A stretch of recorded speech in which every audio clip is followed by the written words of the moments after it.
shall cease from troubling, where we shall be at rest. All of the saints of the ages shall sit at his feet and be blessed. Oh, praise God, that's a good one right there. Get shall cease from troubling, weary shall be all of the saints of the ages, shall sit at his feet and be blessed. Shall sit at his feet and be blessed. At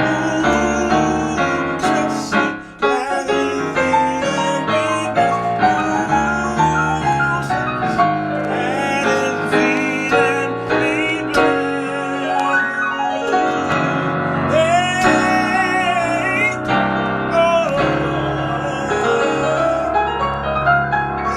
good stuff right there.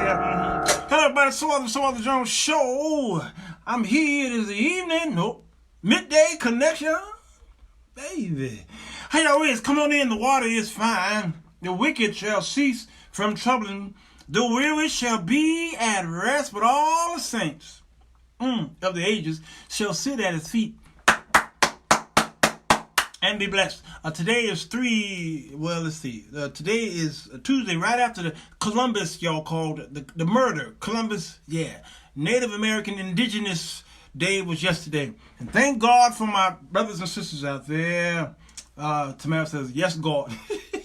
Yes, God. I want to talk about this messology that's getting ready to happen in 2020 and beyond.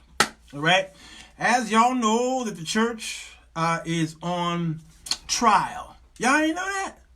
Y'all ain't know that? The church is on trial. Yes. You're on trial. Okay? You don't even know that.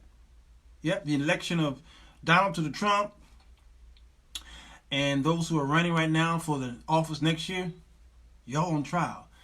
The murder of the brother Jean, in Dallas, Texas. The hugging from the son, the brother that is, the younger brother. Forgiving Amber Geiger. The judge coming off the stand, which she says she usually does. She goes off the stand and she talks to the perps. All right, her hugging. Gosh, what else? Y'all also saw the shooting again in Dallas, Texas. The officer Aaron Dean, who murdered Tatiana Jefferson, is that her name? Okay. And how now the church must respond to that. Donald Trump and this whole Ukraine thing and the many things that he's been doing over the past few years. The church is need to respond to that. We still got to respond to Snoop Dogg. We need to still respond to Kanye. My brother called him Kanye. Canyon. Okay. Kanye and Peppers. Okay. Kanye, we got to respond to that. We've been responding to that.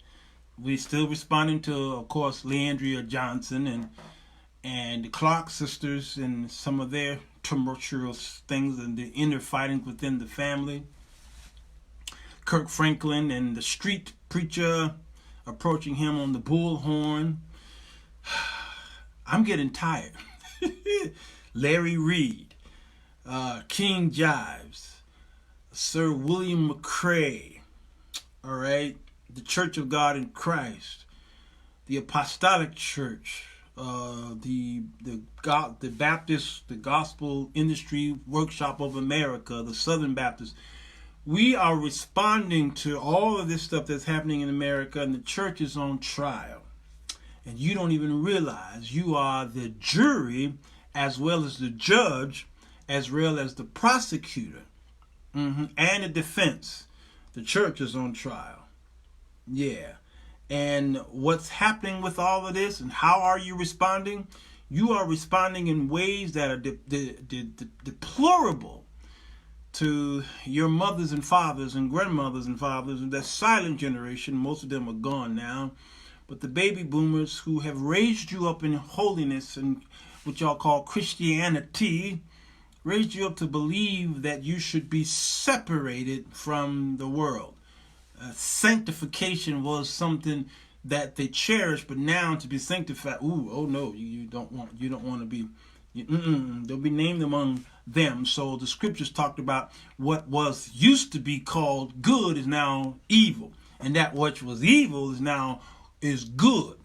And so now what I want to talk about today is those who are running for office in 2004, 2020, that mostly coveted seat in the White House. Those who are running on the spectrum, the Democratic end, have thoughts in mind for you, the church. I get it, what Donald Trump and the white evangelicals and the Republican Party and the conservative. I'm a conservative. I'm not Democrat. Many African Americans are Democrat because their parents were Democrats, and their parents were Democrats because their parents were Democrats, but their parents were actually Republicans. Okay? They were all Republicans. They were the party of Lincoln, and that's just the way you voted. It wasn't until 1930s or 40s when, who was it? Roosevelt, President Roosevelt, and his vice president, more so much, they began to institute these programs for those of us, of not us, but back then, for those who were struggling and trying to make it through the stock market crash of 1929, and they began to implement these programs to help get us out of this mess. They began to spend and then institute some of the relief funds for us, and then they began to slowly jump from the Republican Party into the Democratic Party, but they did it very, very slowly. All right. It wasn't until John Fitzgerald Kennedy and his brother Bobby. Okay, I interviewed the Kennedy family last year, and boy, the history behind that. And it wasn't until JFK when more people blacks began to jump, leave the Republican Party and joining forces with the Democratic Party. But everybody came over after the signing of the Civil Rights Bill of 1964 with Lyndon Baines Johnson. Kennedy had been dead already for a couple of years, and that signing caused everybody to just jump over. Said, well, and Martin Luther King was standing right there, and he began to cry when Lyndon Baines says, "And we shall overcome." Everybody jumped over, and all the whistles blew. Boy, did the whistles blow. And so here we have it. The Democratic Party, you don't forgot what their history was. The Democratic Party brought us the Jim Crow laws. The Democratic Party was the one who gave birth to the Ku Klux Klan. All right, it was the Democratic Party from the South who was trying to get you, stop you at the door so that you couldn't vote. I mean, it really was the Democratic Party. The Republican Party actually is the one that again gave us Lincoln and gave us the abolitionists and what have you. Unfortunately, things did this. Okay, it did that. Like in the scriptures where Jacob was getting ready to bless, or he was old to get ready to bless, and Manasseh and Ephraim was brought to the father, and then Jacob, instead of blessing one son like this and blessing another son like this, he did this. He did it like that. All right, and the son took his hands and said, "No, Dad, no, I know you're blind, Dad, but you're doing it wrong." And the father says, "I know what I'm doing." Bloop. And he blessed the younger son with the right hand, all right, and the older son with the left hand. It says because the younger son is going to be the one who the older son is going to serve, and that's what's happening here in politics. Oh man, and so I see here uh, um, I watched some of the debates where they were had a room full of homosexuals, gay, lesbian, the LGBTQIA people there, and the candidates always pander to the audience that they are, what room they're in. All right, you understand?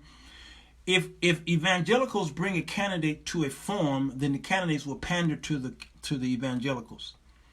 And when gays bring them to a forum, they will pander to the gays, and that's what happens. All right, and you got to be careful. So, how did all this start? Where did all this start? Well, the day is going to come real soon where you preachers, evangelists, you apostles and pastors and teachers, you missionaries and whoever you are that's over churches, all right, it will be required of thee to marry gays. And if you don't do it right now, the only thing that they can do right now is pull your 501c3. Those of you who are up under that mess, they're going to pull that from you, and pulling that from you will cause something to happen.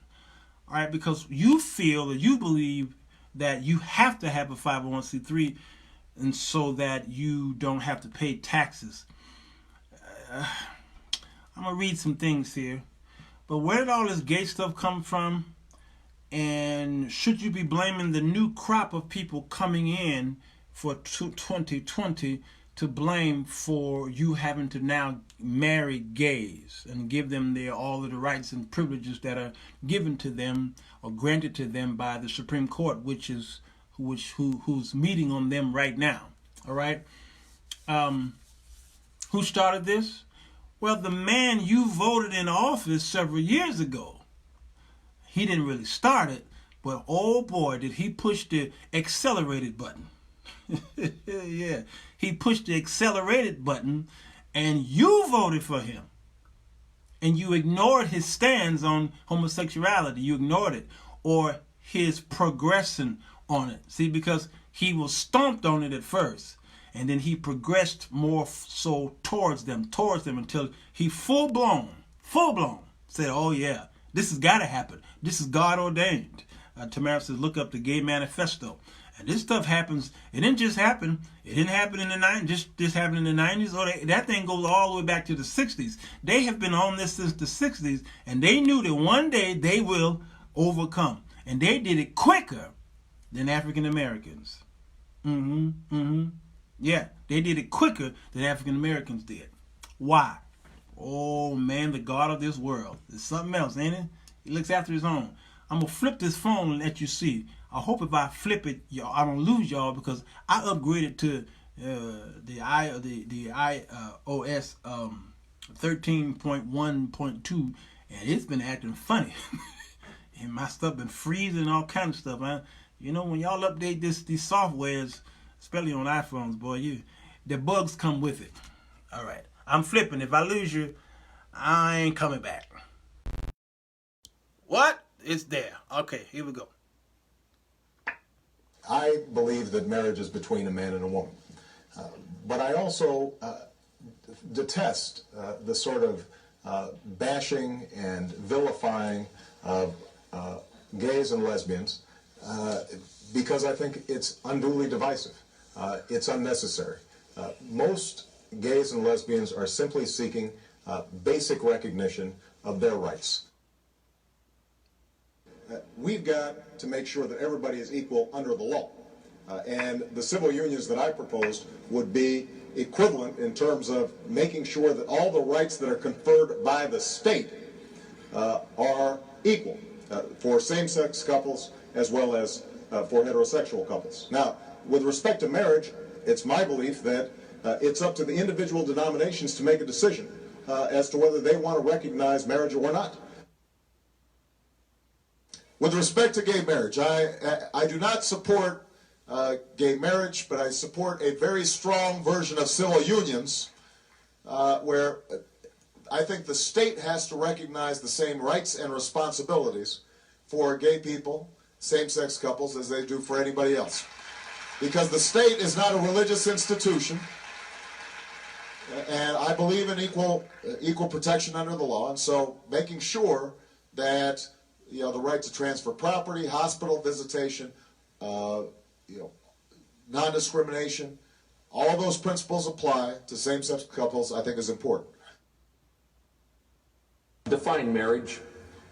I believe that marriage is the union between a man and a woman. Would you support a constitutional amendment with that definition? No, I would not. I am not somebody who promotes same-sex marriage, but I do believe in civil unions. I do believe that we should not, that for gay partners to want to visit each other in a hospital, for the state to say, you know what, that's all right. I don't think in any way inhibits my core beliefs about what marriage are. I believe that gay couples deserve the same legal rights as every other couple in this country. You should never have to look over your shoulder to be gay in the United States of America. I issued an order so that any hospital in America that accepts Medicare or Medicaid, and that means just about every hospital, has to treat gay partners just as they do straight partners, because nobody should have to produce a legal contract to hold the hand of the person that they love. Yeah. I just saw that. Yeah. That's how politics progress over time, and it happened over a short period of time. Do you understand? So he gave birth to a lot of the boldness of the Democratic Party now to say, oh, you know what? Shoot, we went through this for 8 years, and he began. You remember, y'all, when he colored the White House rainbow, and the dome, the Capitol building was all rainbow, and y'all remember that, and it disgusted y'all. Okay, all right, and then just a few days ago, October 11th, this happened. Like colleges, churches, charities, should they lose their tax exempt? Do you think religious institutions like colleges, churches, charities, should they lose their tax exempt status if they oppose same-sex marriage? Yes.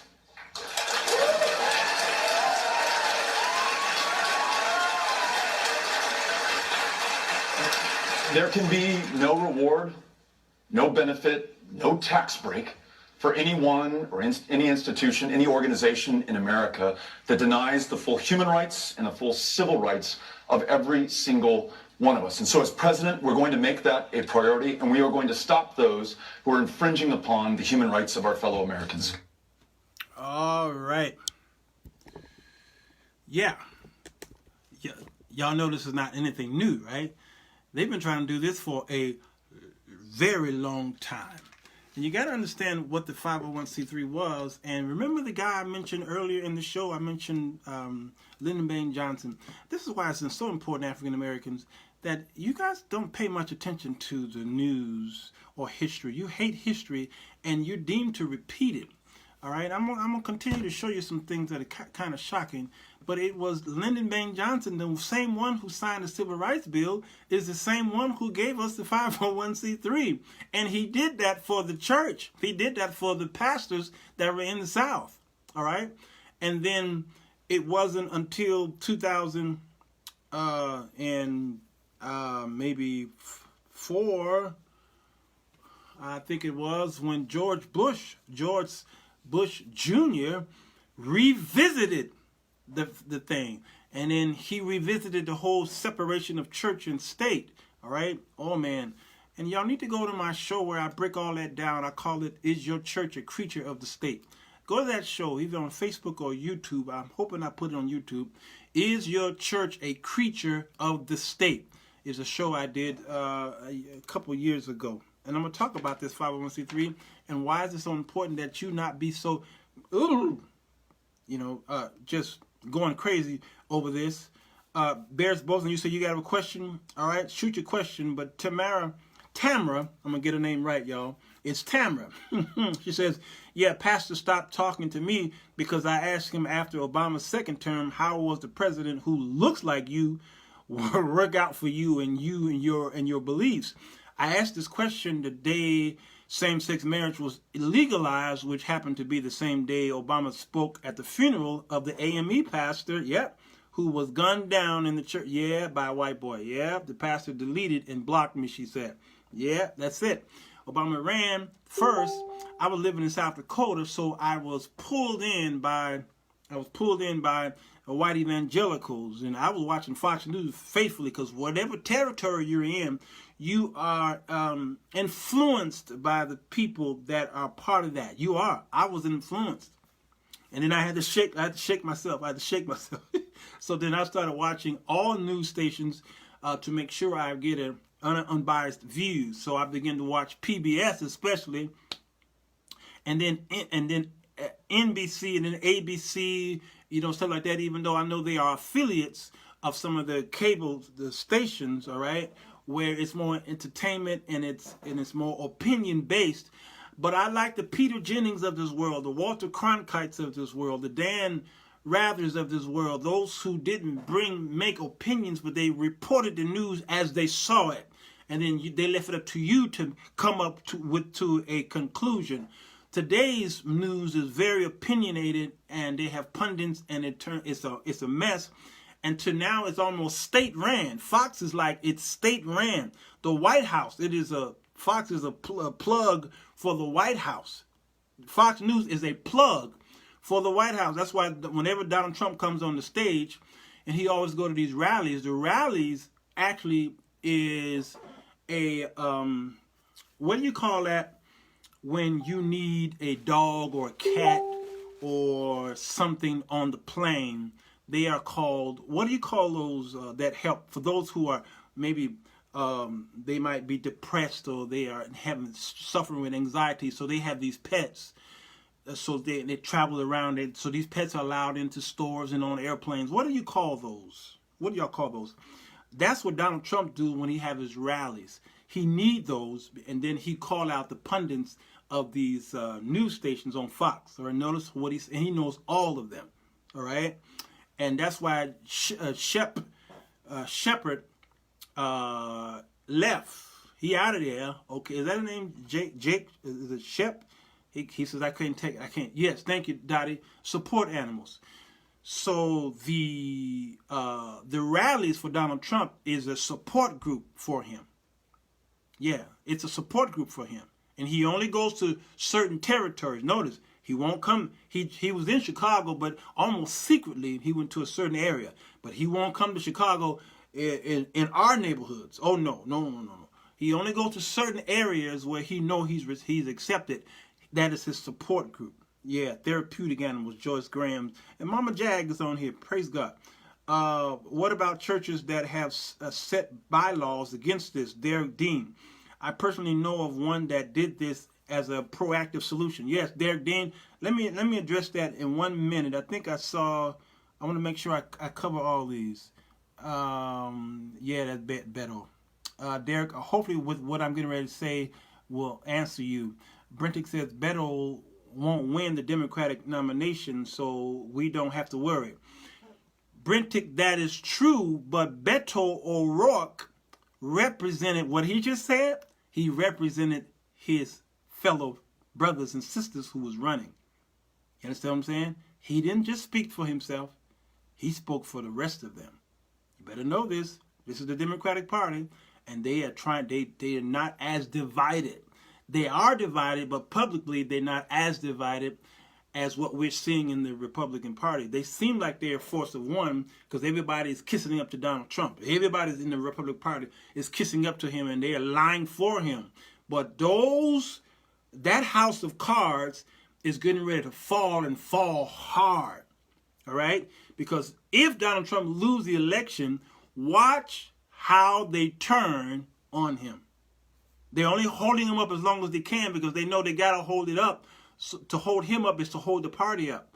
Because if they show any division in there, like Christians do, all right, if they show any division there, then it weakens their party. So they got to lie for him. And if they see that his poll going down, or if he's doomed to lose, watch how they scatter. Watch how they turn on him. Yes. I was told that the church will have to install a baby changing station in the men's restroom. This is the law. This is the beginning He says, this is Buddy Gill saying this. Next, you will see churches have transgender restrooms. Step by step, they're having their way. Buddy Gill, that's it. And the church ain't saying nothing. You can't, because you're too divided to say anything. You're so divided, so you can't say anything. You're not strong enough to say anything, because you can't get Black Wall Street up. You can't.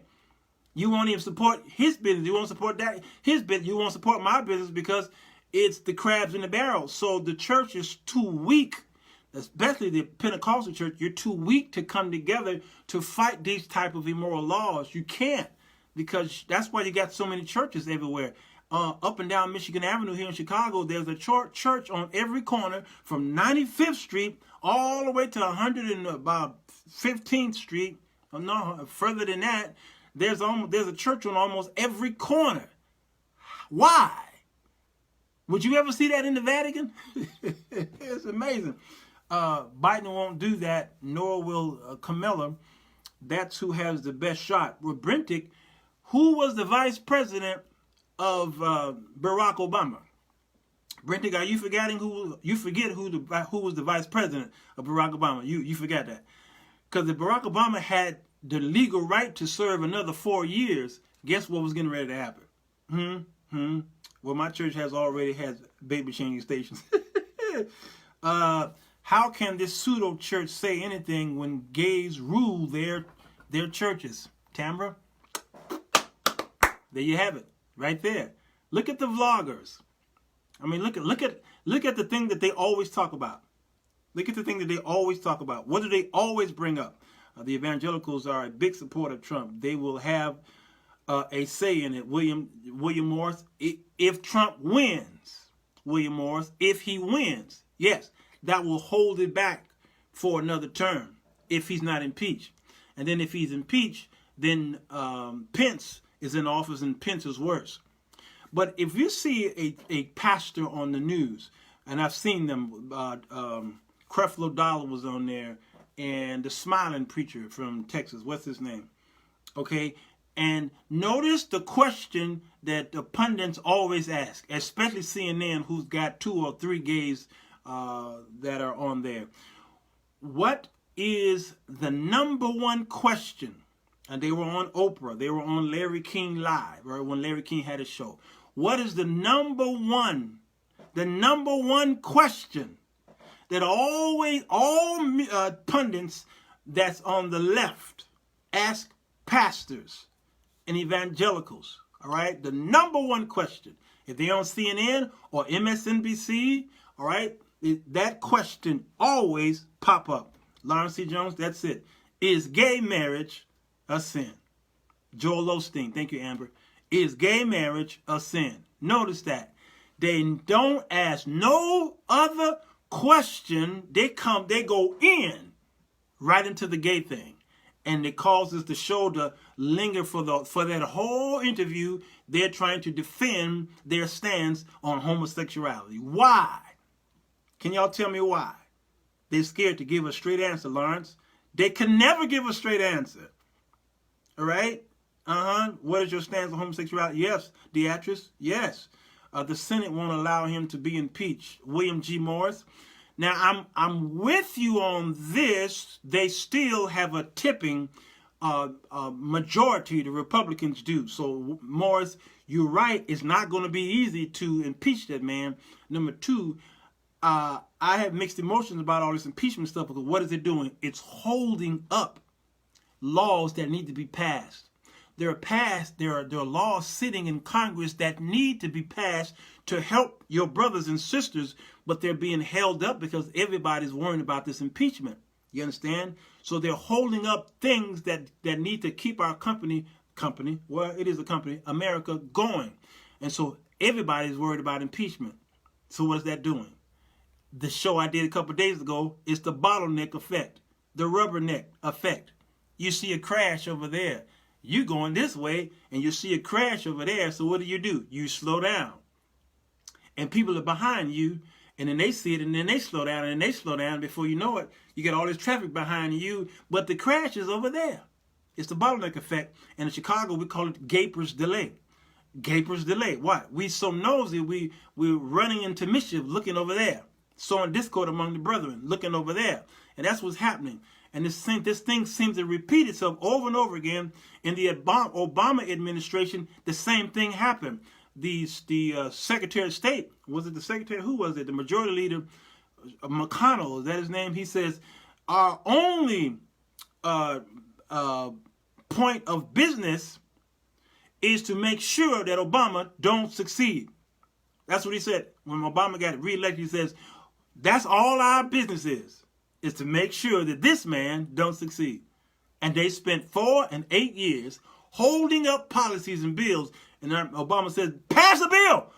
He said, pass a bill. Will y'all please pass a bill? They said, no, we ain't passing no bill. And then they hold up Merrick Garland. They held that up because he was next in line to be the Supreme Court justice, and they held that up. They said, we got this, all right?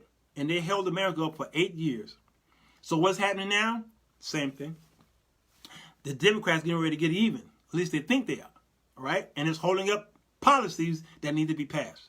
You understand? Mitch McConnell. I think that's his name. You said McCullum. I think it's McConnell. All right. This was perfectly designed to put people in place so that laws would be passed. This was organized by the evangelicals and said, yeah, Morris, yeah. I'm trying to tell you, Morris, I'm with you. William Morris, you on top of this right here. But let me bring up the 501c3 and what is it and why is it so important that you understand it? Because the fact that you don't understand it tells me that you don't really care about the particular filings that you put your church up under. All right. Kate, this lawyer is talking about what is the qualifications of filing a 501c3. You qualified for it, number one, and then what are you up under by filing it? So I'm gonna read what it says. Okay. Number one, the creature, it talks about earlier, it talks about a corporation, right? All right, and what is a corporation? Okay, it's an artificial person created by the laws of the state. That's what a corporation is. The United States treats the church as a business. The United States treats the church as a corporation.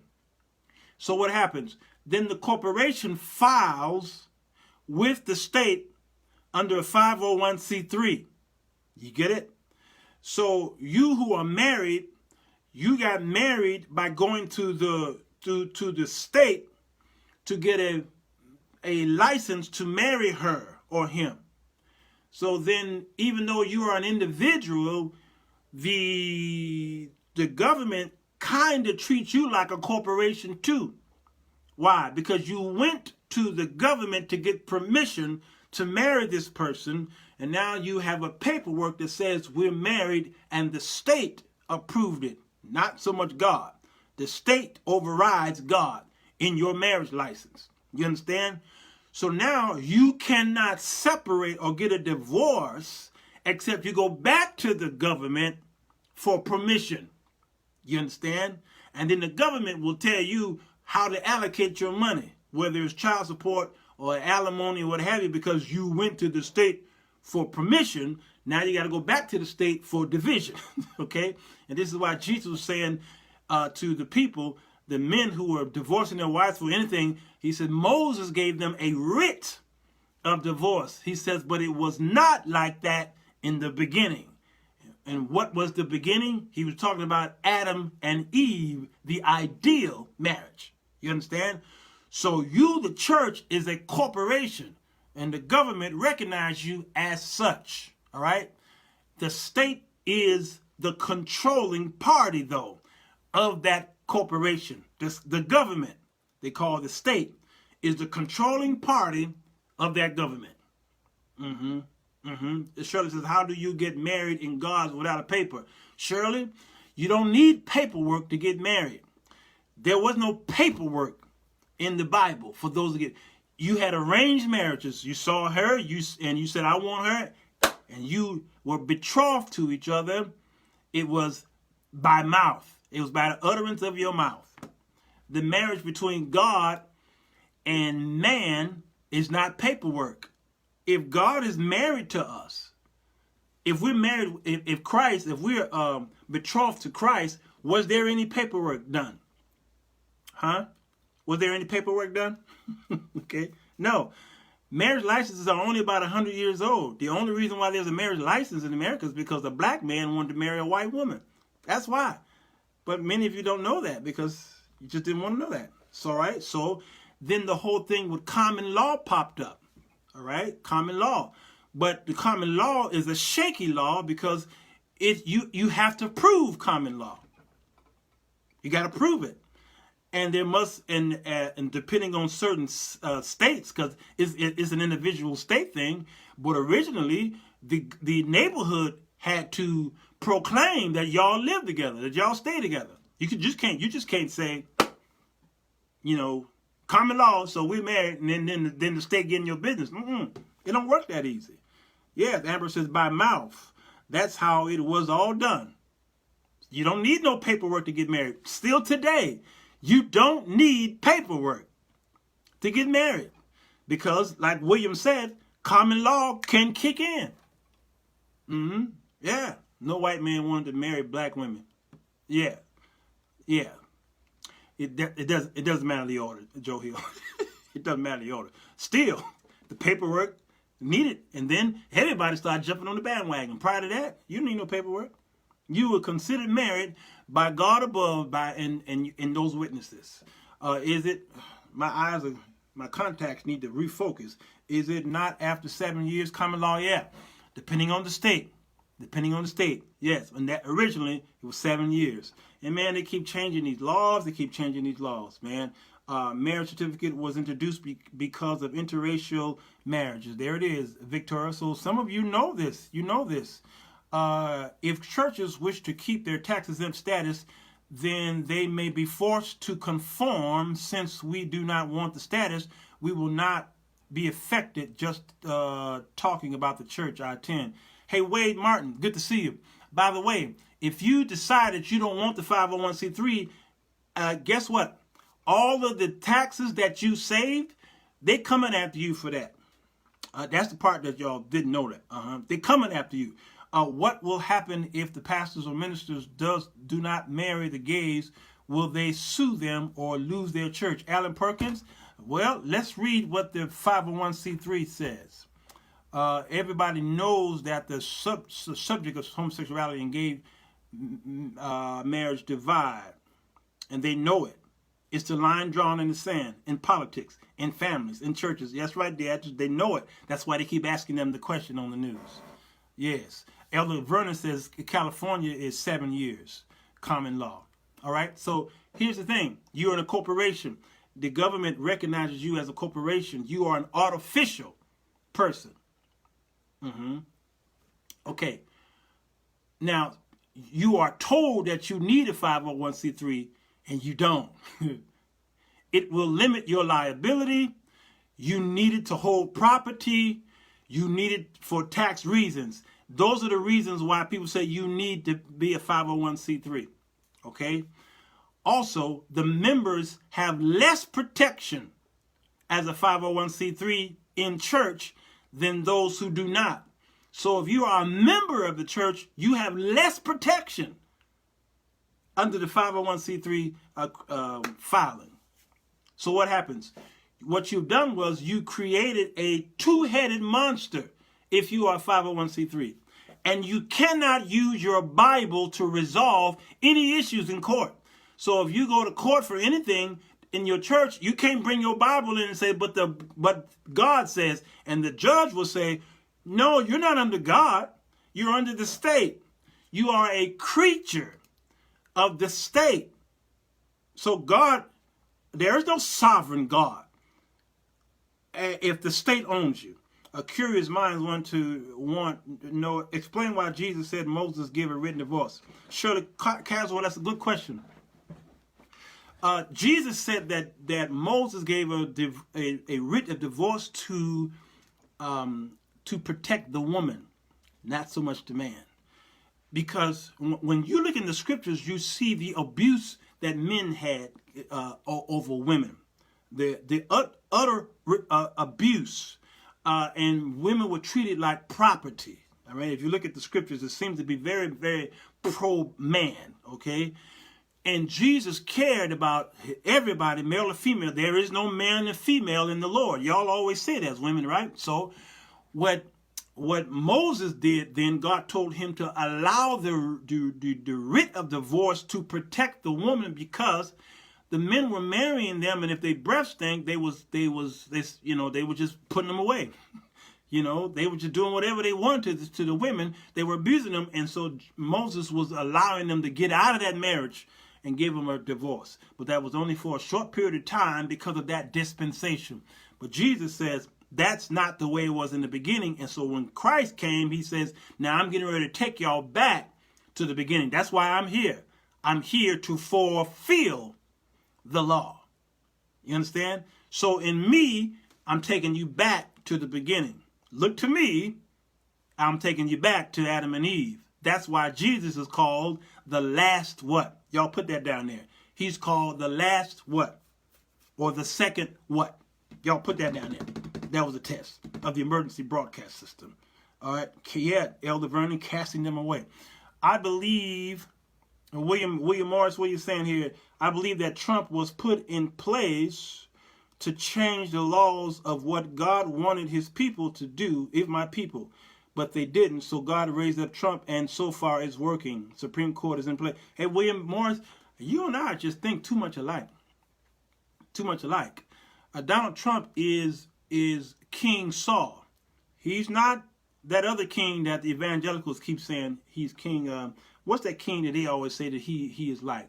He is no way like King. What is the one? I did that show already. No, Donald Trump is King Saul. They wanted a king. God says you don't need one. And they begged him, and God gave them Saul. Yes. Thank you, Victoria. Thank you, Elder. And thank you, William Bennett. And thank you, Amber Rogers. Adam. Jesus is called the last Adam. So he keep referring to Adam because he wanted you to keep your mind focused on me. I'm going to take you back to the garden. I'm going to take you back to the garden. Yeah, that's it. All right. So let's talk about the creature. All right. The creature of a corporation is the state. Do you understand? If you file as a 501c3, you are a creature. And the creature of the creator. You are a creature, and then there's a creator.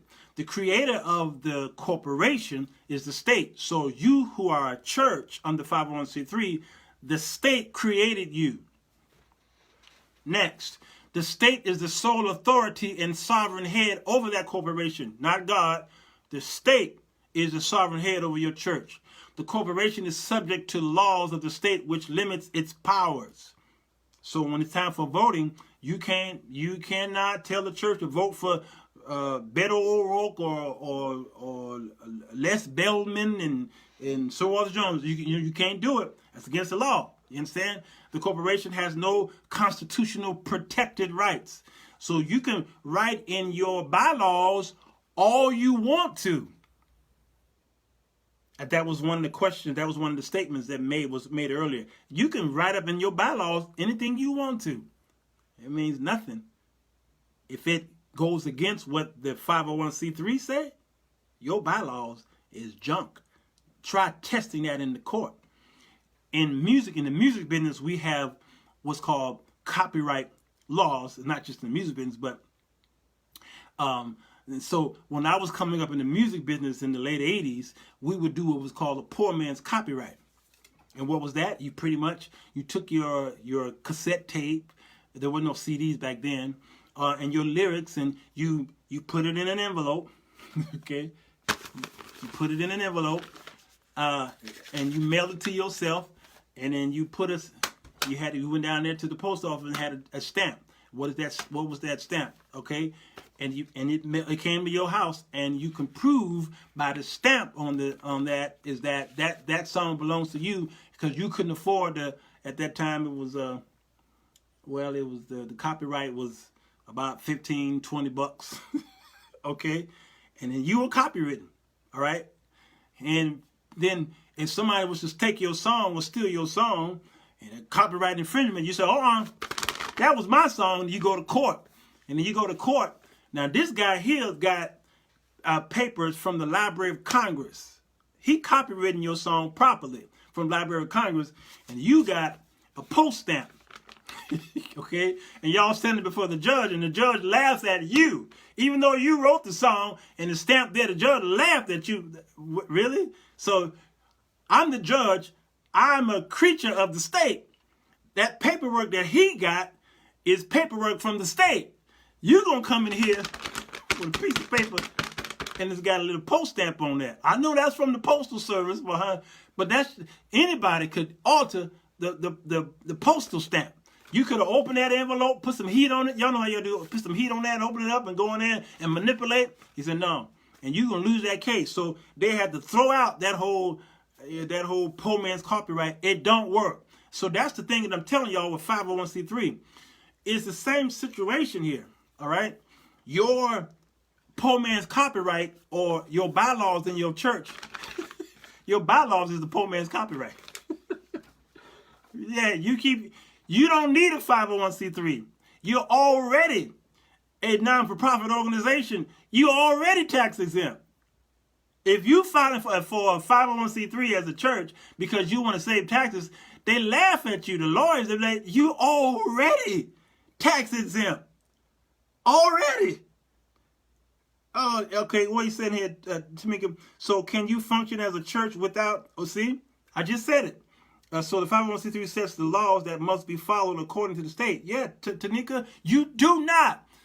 The 501c3 filing tells you you do not need to file with us if you are a religious organization. You are already tax exempt. That's it. You don't need us. It's amazing. Yes, King Cyrus. They're saying that Donald Trump is King Cyrus. If you read on if you read up on the history of King Cyrus, you will laugh them to scorn. And better not open it before the court proceedings too, Vernon. Come on. Regardless of what the word of God instructs us to do, the 501c3 sets the rules. Yes, Tanika Mack, they set the rules. They're not enforcing it just yet. Oh, but this new set of Democrats are coming in, and don't think the Republican Party going to protect you. You got to understand. Don't think they're going to protect you. All right, they say they are the party of Lincoln. They were the party of Lincoln. This ain't the same party. Remember Manasseh and Ephraim? Oh, it's different now. Oh no. No political party going to protect you, the church. They're trying to kill you, the church. They're trying to get your doors closed. No party is going to protect you. I don't care what Donald Trump says and the white evangelicals. I don't care what they say, because it goes all the way back to Ronald Reagan. They put Ronald Reagan in office. Thomas Rowe Baptist Church. What's his name? All right. And he almost single-handedly, the moral majority. Remember that thing, the pact he put together, the moral majority? Falwell, Jerry Falwell, okay?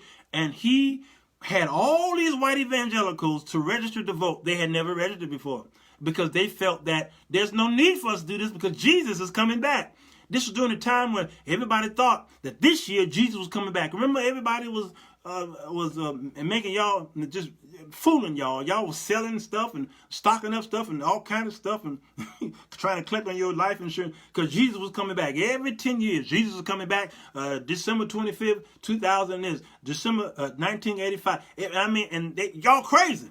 So they said we don't need to register to vote. We don't need to join the fight for killing babies. Why? Black people kill babies.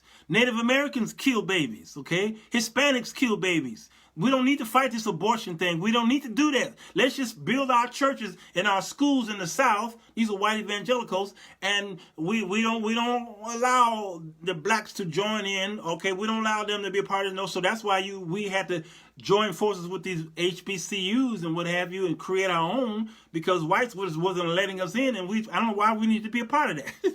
You were too strong to build on your own. And then what happened? white evangelicals then jumped in because they didn't want to jump in first because this was a Catholic fight. The Catholics were the only ones jumping in on this abortion situation. And white evangelicals jumped in because white women were having abortions and they were dying at an alarming rate.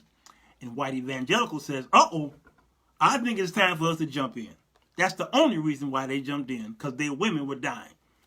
You understand? All right? And then they began to support Ronald Reagan. They pushed him up there. Ronald Reagan won for the same reason Donald Trump won. White evangelicals pushed him in there. And Ronald Reagan did not pass not one law for them. Not a thing. He did nothing for the white evangelicals.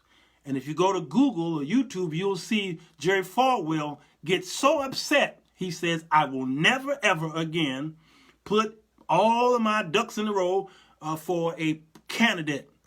He says, I'm out of politics. He says, I'm going to go back to preaching the gospel.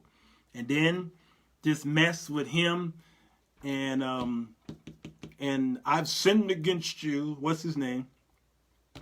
And then who else? That whole Heritage USA mess with Jimmy and his wife, Tammy, and all that crap. All that crap. The TB, what was it called? The something, what was it called? Praise the Lord. That whole PTL mess. Oh, just a mess. All right? So what happened? He got those white evangelicals into politics. It was too late. They got in there. They got bit. So after Reagan, they stayed with Reagan for 8 years, and then they voted for George Bush. And they stayed in there for senior. And they stayed in there for as long as they could with Clinton, and then they stayed in there long enough to get George Bush Senior, Jr. in there. And listen to George Bush earlier talks in 2000. All right? Listen to his earlier talks. Listen to how much he talked about God and evangelicals. Listen to it. Listen to it really close. And George Bush did the same thing Ronald Reagan did not do. Same thing. He did not rally for them. I'm trying to tell you, I know all about it. I know all about this stuff. Because I was paying very close attention to politics since the 1970s. I'm young, but I'm old. And then there's some wonderful books here that'll tell you all about this stuff. Okay, here's some. Let me hear some. Here's right here, The Red and the Blue by Steve Kornacki. That's a great book right there. All right, I know he's on the left, but it's a great book. But I got some other books here. I want y'all to know that it's oh, one is called where is it? Where is it? I want y'all to read it. I want y'all to start reading up on your books, okay? One is called the history of white evangelicals. Okay. Oh, here it is. This is a great book right here. It's called The End of White Christianity by Robert P. Jones. Oh man, that book's gonna upset you. Another one called The Next America by Paul Taylor. It's so much out there.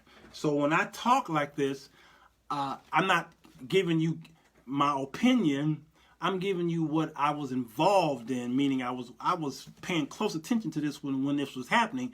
So then when I was buy these books, I'd read it and I said, oh yeah, I remember watching the TV, the Joel Daly on ABC Channel 7 here in Chicago. I remember when he did a thing on that. I remember when Walter Cronkite, I was still a little baby, but I remember watching the replays of some of this stuff, okay?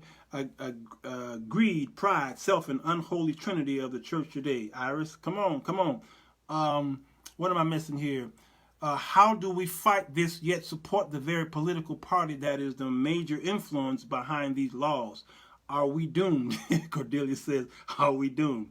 I'm going to tell you what I think we should do. Stephanie said the church has always had gays. They were just in the closet. Yes, true. But you never had to marry them. Now you're going to have to marry those same gays that you raised up. The church raised these gays up. Y'all thought it was cute when your son was wearing your mama's wig and mama's skirt and dress and mama's high heel slippers. That's an old term, high heel slippers. Y'all thought it was cute. Look at him. He playing house. He want to play mama and your daughter wanted to play the father. Oh, that was so cute. And then you just let it continue, and it was so cute to now you're trying to figure out how to sit them down. It's too late. You let that mess fester in your home, and then it went into the church. Walter, I truly believe the government system should be shut down. I honestly don't see a purpose for it. They're crooks. Yeah, you shut the government down, you just killed off a lot of your brothers and sisters. Just wheat and tare. Jesus said you can't separate the wheat from the tare. You just can't. He said let them grow together, and he'll have to do the separation. So you're right, but you can't do it. It won't happen. Amber says, if many of the mega churches had not been be taken in an ungodly amount of excess, instead of attending the community, the churches wouldn't be in this predicament. Yes, it's a slapback that comes home to roost. God wants his church to be his arms to the poor, not the fists to its own pockets. That's Amber Rogers, a genius of a woman over there, y'all. Eric says he watched Cronkite. Yeah, Eric is much older than me. Much. Eric Jewel Hayes, he and his wife, his wonderful, lovely wife, was here in Chicago just a few hours ago. Did y'all make it home yet? I don't know if y'all made it home yet. Bless him, and he's about to be a grandfather like me. Bless him and his family. I bless him. I bless him. I bless him. I was going to show y'all my cup, my granddaddy cup. Who else is on here? William says, I don't think that we are doomed. Remember, Trump is there to set the order in the Supreme Court. Remember, they are there for life. William G. Morris, yes, too many people are in the flesh. William Morris, you probably didn't see my show. I talked about that. I did a prophetic talk the beginning of this year, and I talked about how God is not setting up. Notice in our churches, when a pastor died, and he set up that church for many years, the pastor died, then the son comes. When someone comes to preach for the son, they'll say Moses and Joshua. They'll say Moses is dead. Now you, young man, you are Joshua, and God is bringing us into the Joshua generation, and on and on. I've been hearing those preachers say this for at least 30, 40 years, the Joshua generation. This is not the Joshua generation. That generation is gone. No. What God is doing, God is bringing us back to Judges. Judges. You understand what I'm saying? He's taking us back to the Judges. Now, y'all go on YouTube, go on my YouTube channel, and look at my show on Judges. Not Moses, not Joshua, they're gone. Not even the kings, they're gone. God is bringing us to the Judges. And you should see that in the what's happening in American politics right now, because notice the fight with Barack Obama as he was getting ready to leave. It was about confirming who? Huh? What was my fight? What was Barack Obama's fight? I just mentioned it earlier in this show. What was his fight? He needed to confirm who. And what was the Republicans fighting to get him not to do? All right? And then Donald Trump comes in office, and then one of those guys die. There it is, Eric. Come on. You may see the impeachment of not only Lord Cheeto, but Kavanaugh. Okay? But notice. But also notice, when Trump came into office, guess what he did? And how many chances did he have? How many did he put in those 9 seats? How many do he have in there? And he's got another chance. All right? Before 2020, at the end of 2020, he's still got another chance. He got a couple chances because those men and women are old. And Ruth Gator, what's her name? Ruth Gator, she got 9 lives. And I'm praying for her to continue to sustain life, because if something should happen to her, Donald Trump got another opportunity to do what? You understand? And then all we needed for somebody else to resign. Come on, y'all. This is not happenstance. This is not something that, no, this is planned. This is planned behavior. And who's doing it? Who's doing it? Can y'all see? Y'all know who's doing that? William Morris is not as far off that y'all think he is.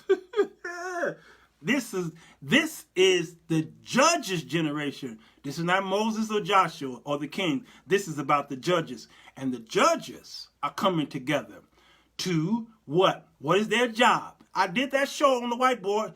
Now y'all finally listening to me. All right? I did that show on the whiteboard. I talked about the three branches of the government. It's checks and balances. And right now, who's fighting who? The executive branch is fighting who? The legislative branch. Understand? The executive branch is like a wild kid.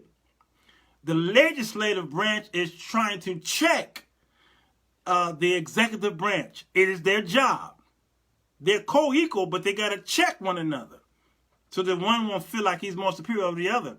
And they keep checking. That's why this impeachment thing keeps coming up. By who? By the legislative branch. Who's sitting on the sideline? Huh? Who's sitting on the sideline? The judicial branch. They're sitting there. They're waiting for these two kids to stop fighting.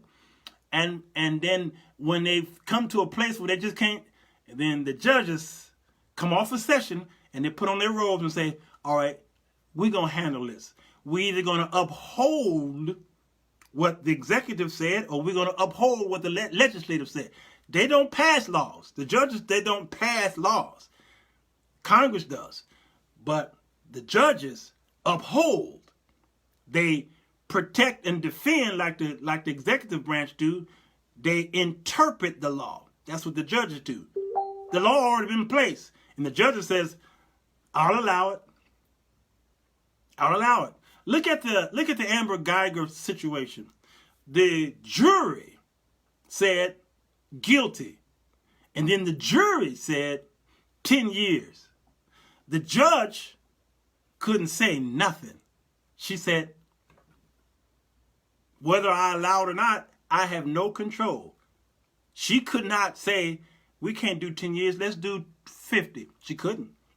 Because the law said that the jury was the judge. I don't think y'all getting it. So the judge in the Amber Geiger case, the judge she was just a person who makes sure that all of the paperwork is, and that there's control in the court. But who controlled that court at that day? It wasn't really the judge. It was the jury. You understand? Throughout the trial, the judge controlled the court, but the last say was the jury. So if y'all want to say, what generation is this?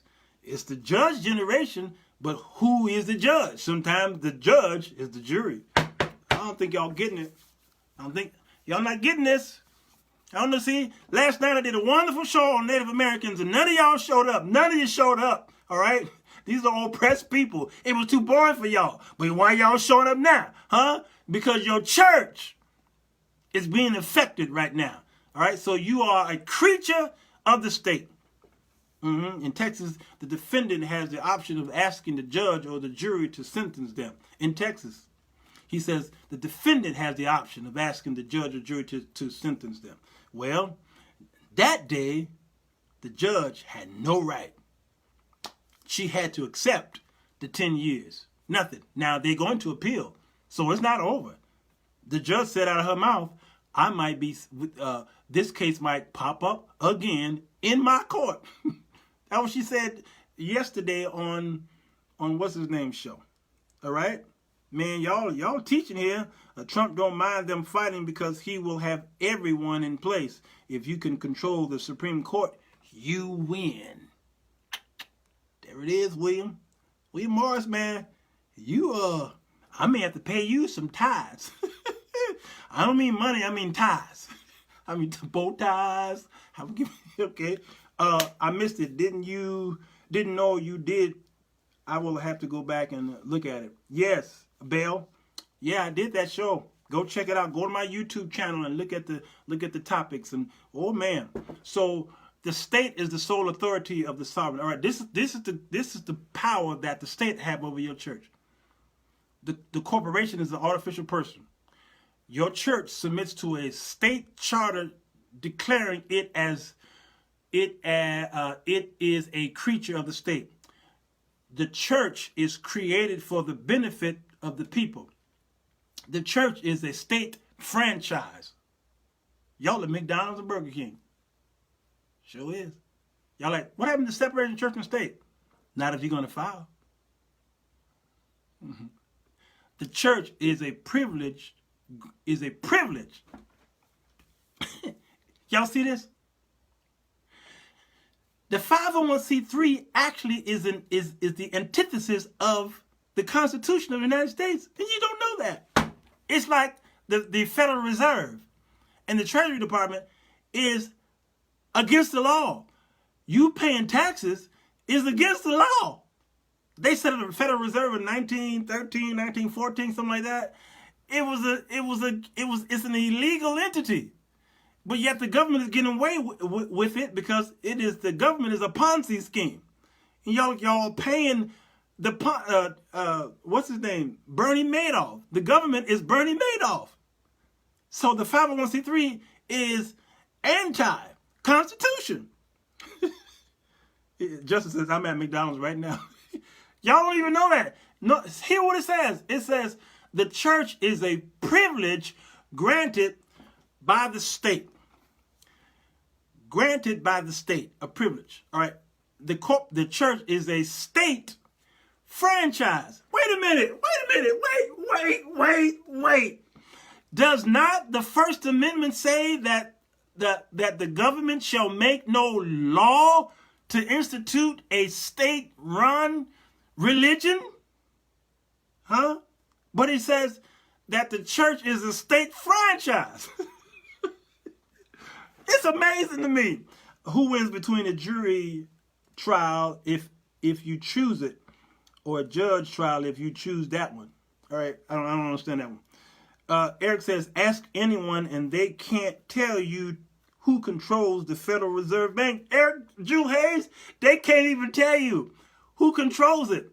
It's a whole bunch of people in there, representatives from different states, and the president selects a chair. They call them the Fed chair, and they're the ones that raise and lower the interest rate that affect you and your home and affect the stock market and all that stuff. But they are not the government. The Fed, the Federal Reserve, is a private institution. It's not even the government. I mean, it's just amazing. This is a Ponzi scheme. It's amazing to me. Wesley Snipes went to jail for not paying taxes. Yes. So he went to, and not only him, Fred Sanford got all his stuff. Fred Sanford got all his stuff taken. What's the one that's always high? Was it On the Road Again? All right, him too. There's a whole bunch of them did. They went to jail or got their stuff taken or seized for doing something they should not be doing. Lauryn Hill, Amber Rogers, okay, yeah, boy. That's amazing. Yeah. Eric, he's asking who owns it. Who owns the Federal Reserve? Who owns the Federal Reserve? Anybody? Because trust me, whatever answer y'all gave, I think it's going to be wrong. It could be the Skull and Bones. It could be one of them. It could be a European nation. I'm trying to tell y'all, this stuff here, I'm not even going to go there. It could be Illuminati. It could be, it's a secret society who owns it, and they said it. And they know what they're doing when they raise and lower and make you feel that they're doing something for you, but it's the whole, I call it the CEO effect. The CEO, I gotta do that show. I gotta do it. Yeah, Willie Nelson, yes. Willie Nelson. Johnny Lingo says the Illuminati. I think somebody said it might be the Rothschilds, okay? Oh, man, yeah, if you knew, you wouldn't live to tell it. You see what Eric said? You wouldn't even live to tell it. Okay, now, that's what it's saying here in the 501c3. Now, watch what it says. So, the creature of your church, I pretty much did all that. All right. Last but not least, let me play from the brother who y'all hate. Y'all love to hate. And I understand why you love to hate him. Umar. Umar. Is that his name? Umar? Okay. I want to play a file from Umar. What's the brother who kind of got in trouble for taking y'all's money and running out of town? And anyway, What he's saying here is correct. All right, I will say that. What he's saying is correct. Even what he says about religion, it is correct. Umar Johnson, yes. Robert Holmes said the DuPont family. Come on. It's a whole bunch of them there. Yeah, these are very, very, very, very wealthy men.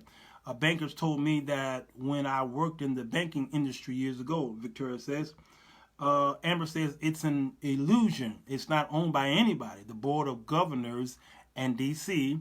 is an agency, have the federal government and reports directly to Congress, okay? Remember I said, y'all, there are people from all over? That means governors. Remember I mentioned that? And others. It would be the same as, because no one person, of course, owns it, but it would be like the Electoral College. Who's a part of the Electoral College? Is it a place where you can go and get a degree? Okay. What is the Electoral College? All right. Who's a part of it? Have you ever met them? Do you know who they are? Yeah. Okay. Old money. Come on. That's what it is.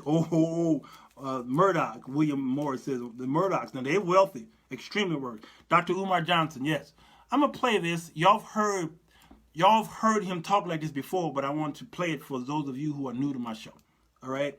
Let me go ahead and play this, and then we'll be done. I'm glad for y'all. Y'all hung with me. Black people spend on. All right. I'm glad y'all hung with me. So here's Umar. It's about 5 minutes long, but I don't think I'm going to play all of that. All right. Forgive the glare that you're going to see on the screen here.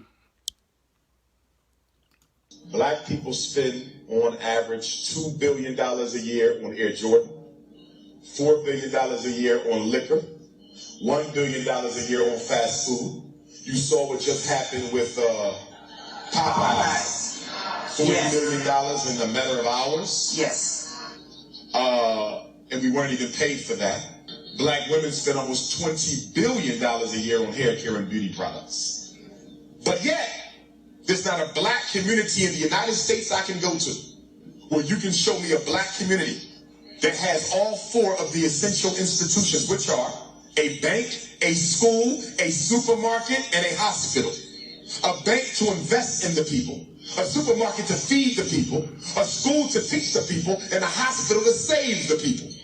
How does a $2 trillion people, that's what we are, the richest group of Africans in the world, the 10th richest nation on the planet, there's only 9 groups of people who bring home more take-home pay than African Americans do.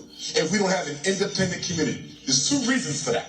Number 1, slavery destroyed our desire to control our destiny. That's number 1. Yes. And after slavery destroyed it, religion came in and glorified the fact that we wanted no control over our destiny by saying you need not worry about building a nation. Just pray and God will take care of it. The problem with religion is not the religion. It's how Negroes who come in the name of Jesus and Muhammad teach it to politically uneducated black folks. There's nothing wrong with the Bible. There's nothing wrong with the Quran. But there's cowards in charge who don't want to use those books to wake black people up, so they rather put us to sleep. You see?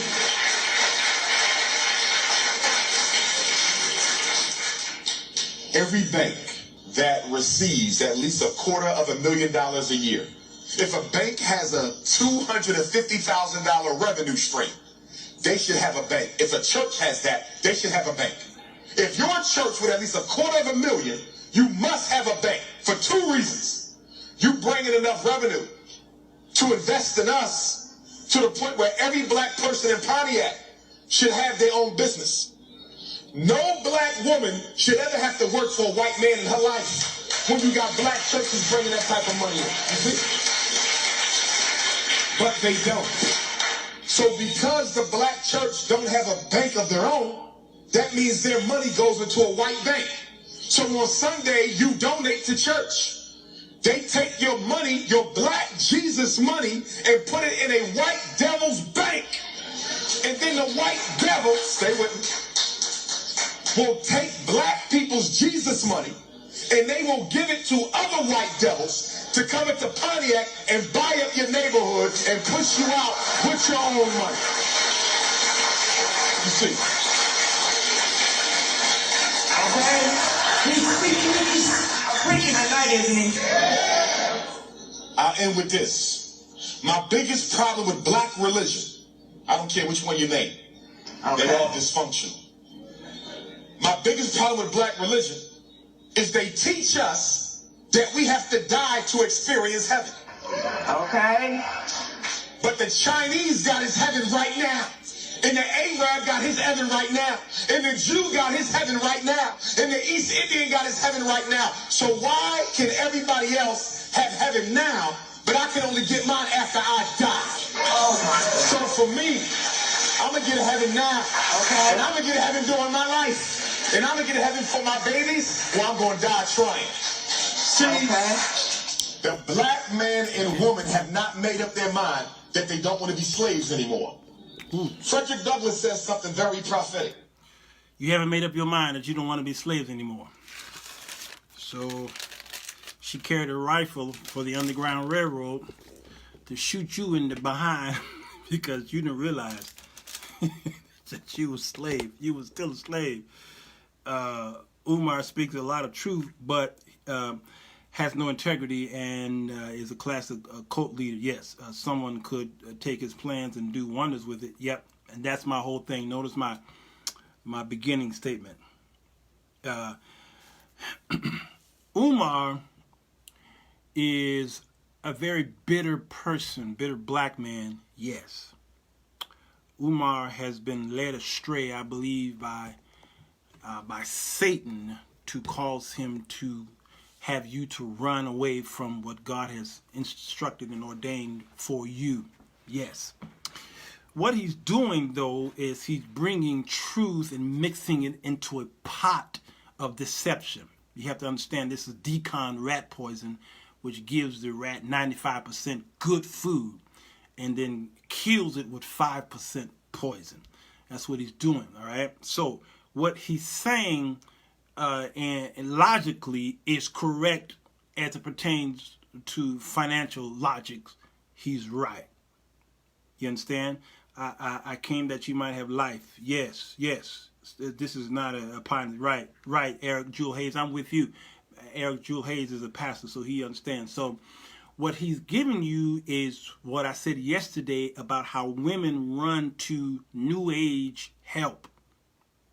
All right, I think it was Amber Rogers who brought up a beautiful analogy of how when men have lost hope in something, or if they're in jail or prison or what have you, they run to the Quran.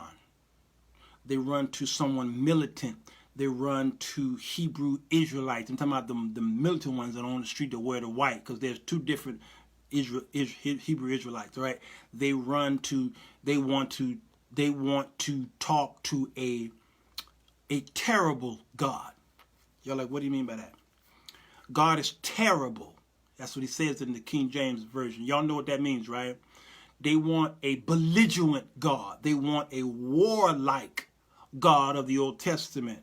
Hardcore God. They want God to overtake. And this was the Jews, this was the disciples, and the apostles were just like that. They wanted Jesus to overtake and set up his kingdom right then. They didn't want a passive God. Okay? Jesus was too passive even for Peter. And that's why Christ had to rebuke him.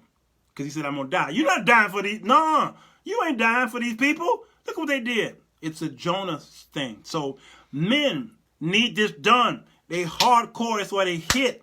All right? That's why they're so belligerent and warlike. All right?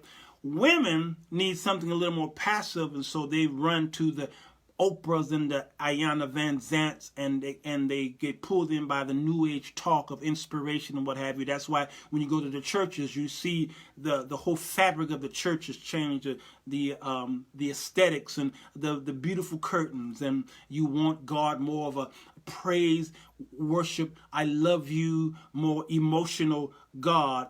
And that's why men don't come to your churches. They don't feel comfortable in your temples today because it is too kissy, too mushy, and men are not built that way, so they can't tell you, I'm another man, I love you, man, I'm come here, greet each other with a holy kiss. Men ain't trying to do that. All right, women need that. You understand? They need all of that kind of emotion, and men don't need that. So what he do? He run out of church and he run to militant people, and that's why the Muslims are capturing these men the way they do. I think when you go to prisons, you see it seems like there are more Muslim men in there than there are Christian men. Thus are the Israelites that everyone thinks of whenever Hebrew is mentioned. Yes, balance is needed. That's right. So Umar, is peddling to a particular audience. Amber says he is a clinical psychologist specializing in African American education. He's into osteopath medicine, meaning whole person approach. But that doesn't translate to the Christian. This holds no truth because his logic does not include the ordinance of God. That's it. Amber, you nailed it. So what y'all are, what some of you are saying, because many who watch this, if I or Pastor Eric Jewel Hayes or maybe Amber or maybe Iris, if they had not stated what this man is really doing, I believe that many of you would have failed in that hole of what he's saying. Because he got a couple million hits, all right? And you fall into that hole, and what happens? You remove a hedge, a serpent bites. He removed hedges. Men do not hug and kiss. Yes, but I get what you're saying. Yes, Sherry Lynn, that's what I just said. Yeah, men. Oh, you said men do need hugs and kisses. Yes, they do need it for sure. You're right. But they won't do it. They won't do it. And the reason why they won't do it for various reasons, I'll have to do that show later, is their upbringing. What happened at home with the mother and the father if the father was in the home? How did the mother raise this boy? Notice how boys are raised opposed to how girls are raised. Quiet. Man up. Don't cry. Don't show your emotion. On and on and on and on. He grows up with that attribute. So what does he do? Did he marry you? And what are he going to do to you? Or what is it he not going to show you? You see what I'm saying? It's all psychological. So what he's saying financially is correct. $2 trillion. How could the church be a $2 trillion industry and black women got to go outside to find jobs that underpay them? He's correct. Slavery destroyed our desire. He's correct. Religion was the problem. He's correct. There's a difference between being religious, because Jesus says your religion is what's going to kill you. He says you have a zeal religion. He used the word tradition. Your religion or your tradition is what's killing you. He said you got a zeal, but it's not according to knowledge. That's what he's saying here. So he's right. Your religion is what's killing you. You religiously take your money and give it to the church, and they put a spell. I put a spell on you and tell you what God's going to do all these things because you gave at a church. And Monday through Saturday, you did nothing with your money to enhance your home or the neighborhood or your brothers and sisters. You did nothing. You want the church to miraculously take your monies, whether it's 10% or whether it's the offering as well, and miraculously cause things to happen by a promise from their mouth. And Monday through Saturday, you're sitting at home twirling your thumbs, wondering, okay, now what do I do? What do I do? I'm waiting on God to come through. That's what he's saying. So I agree with him. Unfortunately, he's the wrong person to say it. He's the wrong person. It makes the word of God ineffective, Maurice. Yes. My dad didn't hug me like a man until he was old. Elder Vernon, see? Trying to tell you. My dad didn't hug me. My dad still don't hug me. He don't hug me. You know why my father don't hug me? His father didn't hug him. My father had 7 boys, back to back. He didn't hug none of us. I only remember one time when my father threw me in the air when I was a little boy. One time. That's it. And the only time I heard my father say, I love you, is when he was beating me. So what am I interpreting here? You understand? But to this day, I consider my father one of the greatest fathers I know. Because I came into the knowledge of why he had boundaries, why he could only go as far as this. And he hit a wall because his father. That's all he knew. So he did what he knew, which I have to give him credit for it. He only can go as far as he knew. He didn't know no other. You understand? So now when I see my father, you know what I do? I grab him. I kiss him. I don't care what he feeling. Come here, Dad. All right. All right, son. I don't care. Yeah, I don't care. Because that's the way I treat my children. So I give my kids kisses because I didn't get it. Some take on that trait, that generational trait. I think somebody just said it. Who said it? Generational thing, yeah. So you would think that my result would be, don't be affectionate. No, my result of not getting it is that I overly did it. So my son is almost 30. When I see my son, come here, boy. That's the way I do my boy. He don't complain. He don't complain. Yep, I'll hug and kiss my boys. Come on, Johnny Lingo. That's it. That's it.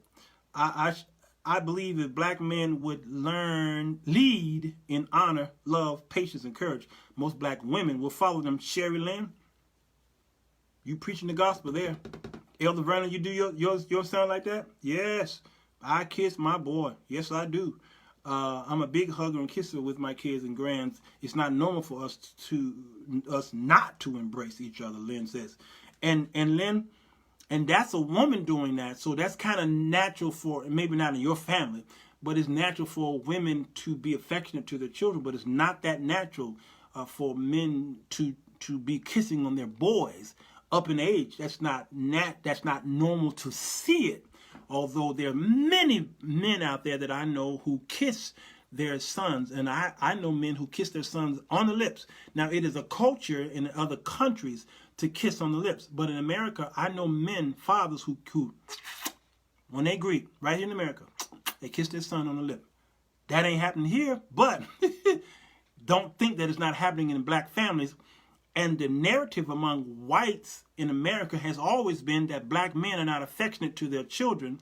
But I did that show where I told you that the Center for Disease Control, the CDC, said that more black men are in their children's lives than any other race.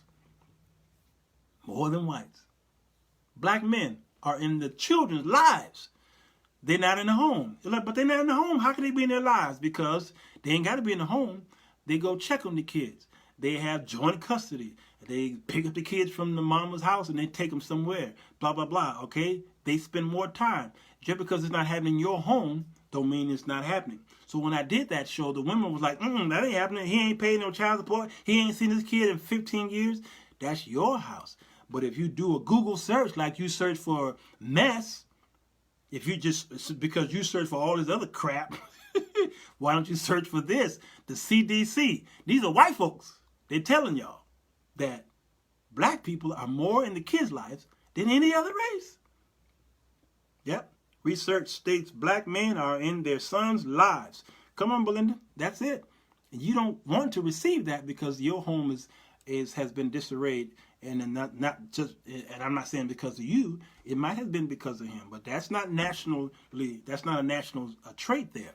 I talk also about the what's his name? Bill Cosby. The Bill Cosby show, the last one. Right? He had several Bill Cosby shows, but the last one he did.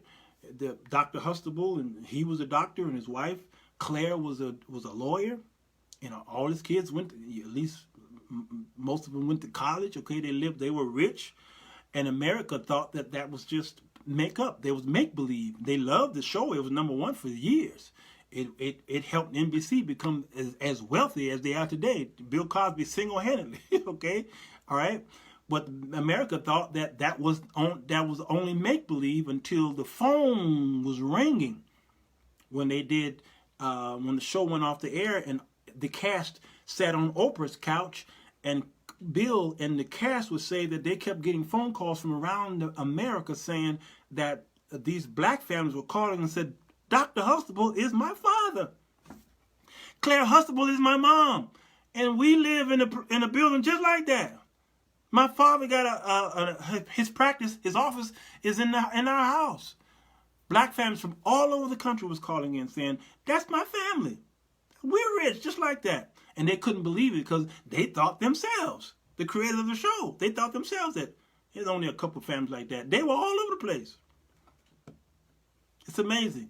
And that's the narrative that you see on the news. Like last night, I talked about the Native Americans. You think all Native Americans are poor and they are in the wagon train and the cowboys and Indians and all that. You think you need to come to South Dakota with me when I make my trips down there. Oh, you're going to see some upscale. You're going to see some middle class. You're going to see doctors and lawyers. All right? But don't believe the hype. Don't believe the hype. People come to Chicago, and I used to Uber. I'm glad I had to stop that. When I was Ubering, people from around the world would get in my car, and I would pick them up downtown Chicago. They lived in the posh, hotels, and all these white folks from around the world would get in my car and say, "So am I gonna get shot?" I said, "You've been listening to Donald Trump, haven't you?" Well, the white. I said, "See, y'all believe in the hype." I said, "Why would you come to Chicago if you think you're gonna get shot? And then get in an Uber car? Huh? Why would you do that?" "Oh, well, you believe in the hype." I said, "Chicago is the 18th safest city in America. The 18th safest city in America is Chicago." "No, it can't be." I said, "Pull out your phone."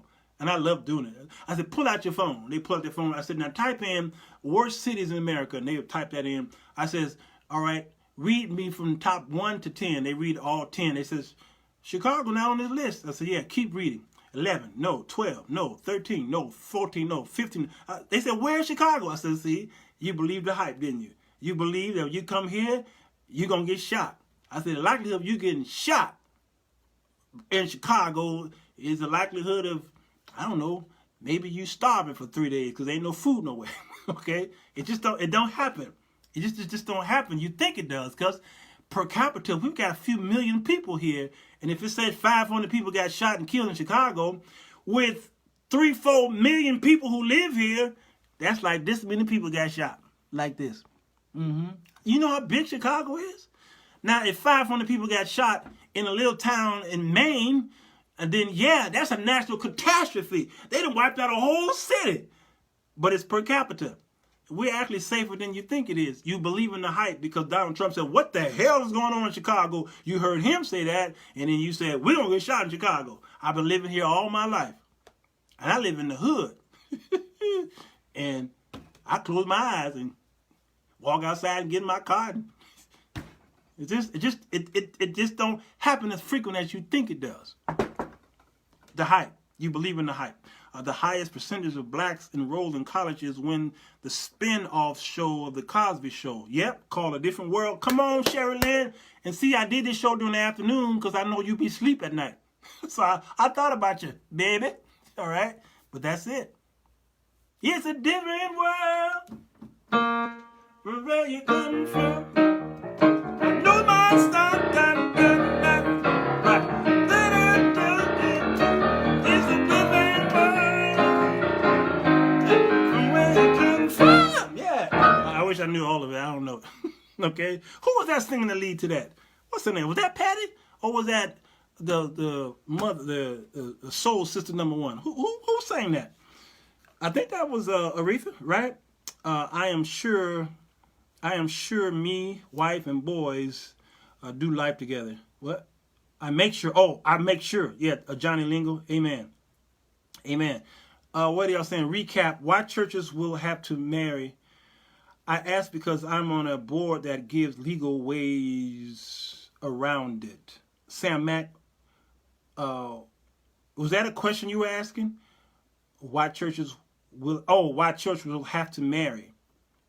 Gays, Sam, the reason why churches have to marry gays will have to eventually, depending on who we get in office. is because of your 501c3 filing. You do not have to file under 501c3. You're already a church. You're already a non-for-profit organization. You don't need to be filing just to save taxes. You don't. You don't. So as long as, and if those of you are trying to pull out of there, if you've been saving taxes for a while, they could come after you. So it's almost like a darn if you do, darn if you don't situation. Okay? But get out of it. You don't need it. Get out of it, because you are a two-headed monster. You don't need it. You are a creature of the state. You're not sovereign under God's rule. You're just not. That's what you're saying when you file. You don't need it. It's not that important. We are number 5 in the worst cities in the U.S. Stockton, California. You sure are. I read that list. That's right. But why didn't the president say Stockton? Why didn't he say Detroit? Why didn't he say Omaha, Nebraska? It's amazing. I'm just amazed at this. But he mentioned Chicago. Why? It's the hype. Oh, that's Aretha Franklin. Okay, thank you. All right, y'all.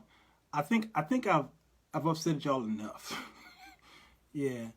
Research states black men aren't. Oh, I read that already.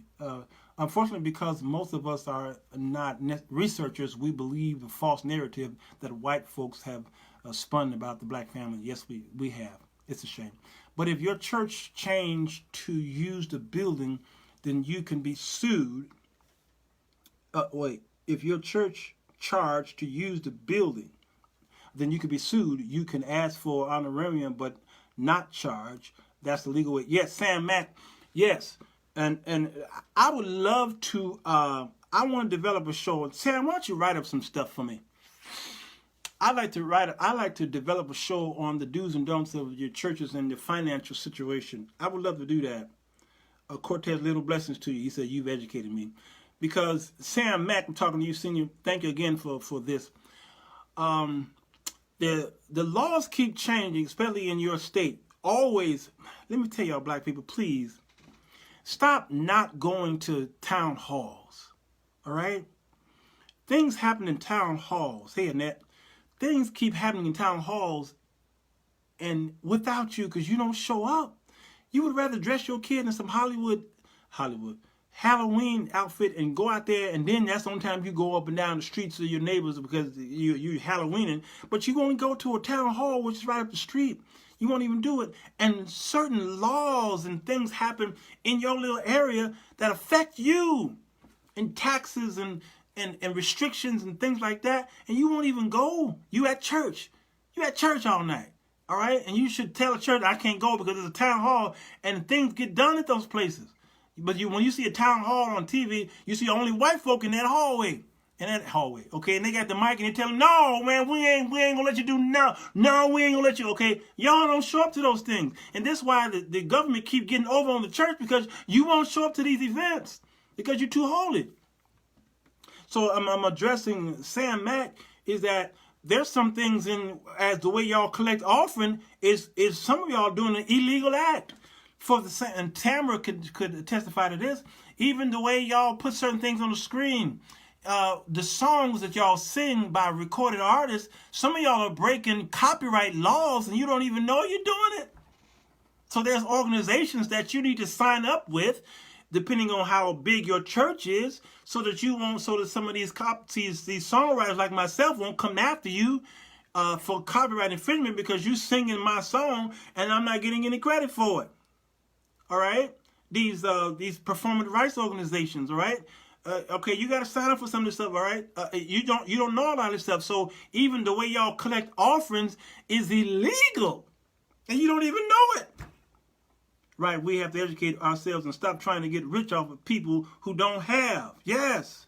Come on, Sam Mack. I need you here, brother. I need you. Man, I need you to write up something for me so that I can educate my audience, my YouTube audience, and the rest of them out there on the things that we're doing in our churches that is illegal and we don't even know it. So the day is going to come. They're not enforcing it now, but they're coming after you. They're coming after you. So now you can't say, let's raise an offering for Walter. All right, y'all give me the $50 line, $100 line, and $1,000. Okay, no, you just say we're gonna raise an offering. You can't tell them who it's for. You just raise it. All right? And then go in the back. Go in the back and give him that envelope and be quiet. Don't go on the mic and start announcing the monies and all that. You can't do that now. At least here you can't do it. You can't, the honorariums and all that. You can't do it. No. And whenever I go and travel around the country, they give me, I have to fill out that form. Whatever they give me, I got to fill out that form and say, listen, 1099 exempt and all that. I got to fill that out before they give me a check. But they trying to cover themselves. I got to cover myself too. The way the black church has been doing this, y'all been getting away with murder. And they coming after y'all. I got called in one time. A pastor called me after years of working, playing the organ for him and paying me under the desk. After a while, he called me. I was out of town, I was living out of town. He called and said, can you come back to the city? I said, why? Well, I need you to sign some papers. I said, sign some papers? Why? He says, well, you played the organ for me from the year of block, block to block, block. Yeah. And you made block, block to block, block. Yeah. Well, we got to say that you wasn't playing the organ. That's what he told me. We got to, because they in my books right now, and they want to know why and were we paying you all this money. He said, can you come and fill out some form? Just sign this piece of paper, please. I was like, look here. Well, I'll be doggone it. They coming after you, churches. You can't keep getting away with that. The laws are changing, and you don't know it's changing because you don't go to the meetings. You don't go to the town halls. You need to hire an accountant. Hire you a CPA. Not Pookie who cut hair and drive Uber in a taxi cab, and he's a photographer too, and he just so happened to do taxes on the side. Not him. No. You get somebody who bona fide, who got a license or a certificate or something, and that's all he do. His taxes. All right? All right? He know the laws. Hire that guy. All right? And he'll tell you, your book is jacked up. I think you better clean this mess up because they're coming for you. President Beto O'Rourke. He's coming for you. I'm going to post your song, Jesus, Walter Jones, and that shut up. Yeah. True on the music and singing. My pastor does not sell any CDs or DVDs with music of other artists. You better not do that. He's a smart man, Victoria. Victoria, go ahead and drop your pastor's name down there. Go ahead. I know you're proud. Drop his name down there because he is a good man. It's been said, if there's something that you don't want the black folks to know, but again, that's right. Put it in writing.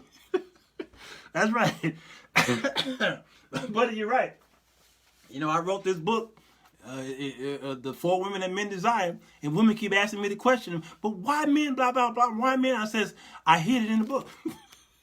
What? You got a book? You've been watching my shows how long? Almost every show I tell you about the book. But I want to know. I said, you want to know? I hid it. Well, where is it? It's in the book. Buddy, you're right, man. You are so right. All right. Hey, yo, how long have I been on here? Because I was supposed to do just 1 hour and drunk my tea and been done. I always had the question why folks stay in church. I have been in places where I am the only Christian, yet all the LGBT, she went ... folks are there and teaching. Ain't that something?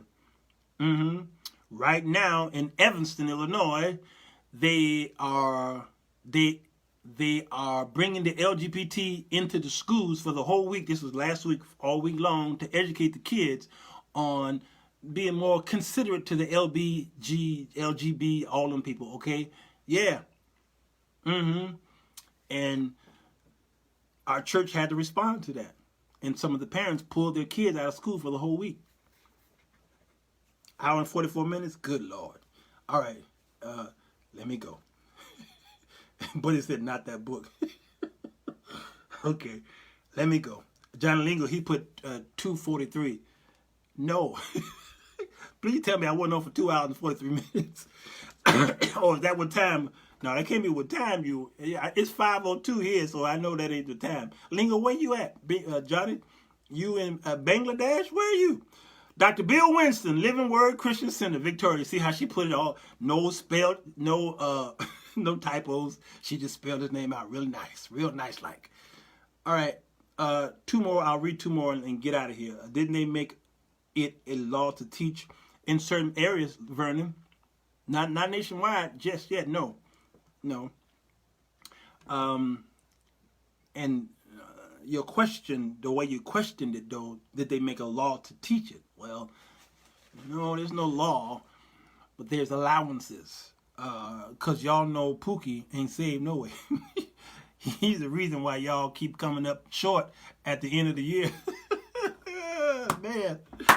God, I thank you for your blessings, your praise calmly, and your healing is the children's bread. You are an awesome God, and I thank you for the people who are here. They hung around as long as they could to hear me, your servant. So thank you, God. Continue to help us, educate us who are teachers in the gospel. Continue to watch over us as we look to you as our sovereign beings, the one who sent his son to die for us. We look to you. You are the sovereign God, and we are the creation of you, not the state.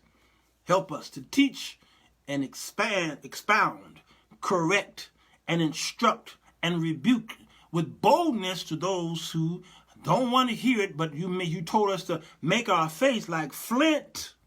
And don't worry about their faces. Teach this thing so that they might be informed.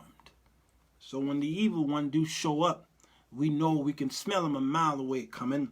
Help us with this discernment, this gift that you've given many of us to operate in it without fear and trembling. God, we love you and we praise your name.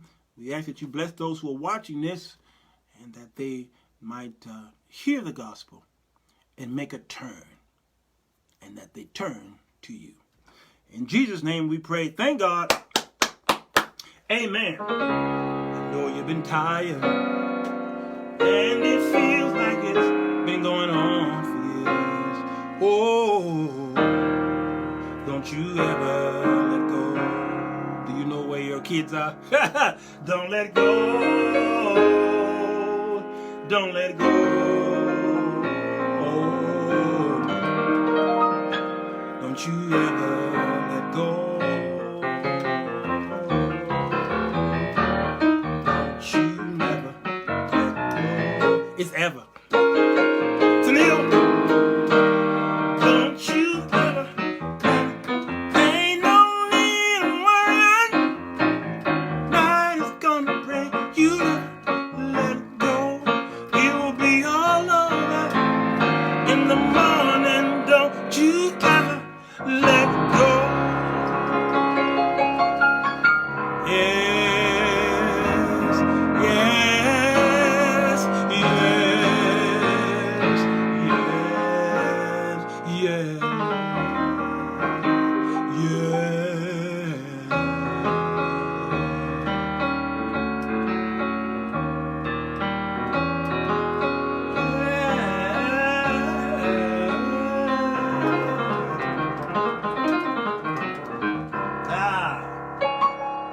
All right, y'all, gotta go. Alexa, say goodnight to the people. Yeah, 5 o'clock. Oh, it is 5 o'clock. Hey, Alexa, say goodnight. Good night. Sleep tight. She checked the time and she realized, it's 5 o'clock. You talking about good night? It's 6 o'clock in the East Coast, baby. All right, I gotta go. I love y'all. Thank you, brother, for Sam, I think it is. Thank you, man, for that talking point, and a whole bunch of y'all. Thank you. Hit the share button. If 15 of y'all left, if 15 of y'all hit the share button, you can educate some of these churches out there. Hit share right now. Put it on your wall. Don't be scared. YouTube, thumbs up, and subscribe. Thank you. We almost got our numbers. All right, people are inboxing me, so let me go. I need a haircut. Yeah, it's time. Maybe tomorrow or Thursday. Okay? I love y'all. Bye-bye. Tonight, I don't know. I ain't feeling it. If I do come on, I'll play some piano for you. Bye-bye.